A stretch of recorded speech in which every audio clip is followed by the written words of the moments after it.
प्रत्येक जण आपापल्या क्षेत्रामध्ये त्याचं जे काही प्रावीण्य असतं त्या क्षेत्रामध्ये पुढे जाऊन ठसा उमटत असतो. त्याचप्रमाणे अण्णाभाऊंनी त्यांचं एक साहित्य हे क्षेत्र निवडलं आणि त्या क्षेत्रामधून आपल्या लेखणीच्याद्वारे एक ठसा उमटवण्याचं काम केलेलं आहे. पण त्यांचा मुख्य जो भर होता तो साहित्यावर होता.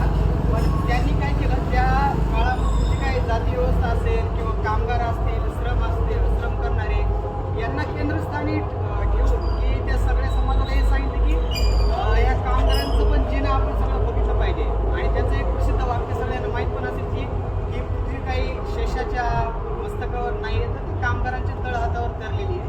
म्हणजे मुंबई झालं, कोणतंही सगळं जे काही शहर असतील त्याचे त्याला कामगार वर्ग तो काम करत असतो आणि त्या श्रमामधून ते प्रोडक्ट तयार होत असतात आणि मग तो आपण सगळेजण वापरत असतो. मग म्हणून ते त्यांच्या साहित्यामध्ये त्यांचं सगळं कामगार व्यवस्था असतील, श्रमिक असतील, स्थलांतरित कामगार असतील किंवा मुंबईची काही झोपडपट्टी असेल, आता सुद्धा झोपडपट्टी असेल, याचं सगळ्यांचं त्यांनी सारांश त्यांच्या साहित्यामध्ये आले असेल. पण तेव्हा जी काही त्यांनी परिस्थिती मांडली होती आणि आत्ता जी काही परिस्थिती असेल त्याच्यामध्ये फार काही खूप मोठा बदल झालेला नाही. आणि मी सुद्धा धारावीमध्ये 1-2 दिवस राहिलेलो परिस्थिती बघितली.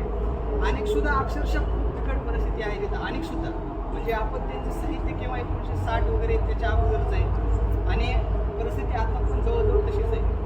पण म्हणजे त्यांनी काय मांडलं होतं की कामगार वर्गाला असं जाती व्यवस्थेमध्ये अडकून ठेवलेलं होतं. आता उदाहरणार्थ सांगतो तुम्हाला, महानगरपालिकेचे कोणतेही कचरा गोळा करणारे असू द्या, नाला साफ करणारे असू द्या, एक जनरल जरी बघितलं तरी कोणत्या जाती व्यवस्थेतले लोक तिथं काम करतात किंवा एखादा ब्राह्मण जातीतला लोक तिथं काम करतात, हे जरी आपण जनरल बघितलं तरी आपल्याला कळून जातं की एका विशिष्ट जातीचे लोक विशिष्ट कामासाठी नेमलेत का, अशा प्रकारची आपली इकडे व्यवस्था केलेली आहे. आणि ती आतापर्यंत पण चालू आहे. पण आपण सगळ्या जाती धर्माचे मित्रमैत्रिणी एकत्र येऊन ही व्यवस्था चांगल्या पद्धतीने चालवण्याचं काम करू.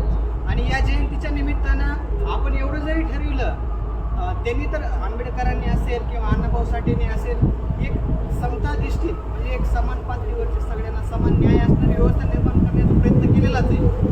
पण यांच्या जयंतीनिमित्त आपण एवढं जरी मनावर घेतलं की मी माझ्या वैयक्तिक जीवनात तरी जातीभेद पाळणार नाही, माझ्यापासून विनाकारण दुसऱ्याला त्रास होणार नाही, असं तरी मी जगणार नाही, एवढा जरी आपण धडा घेतला तरी तो समाज समताधिष्ठित निर्माण होण्याची सुरुवात आपल्यापासून करू, एवढं मी सगळ्यांना अपेक्षा व्यक्त करतो.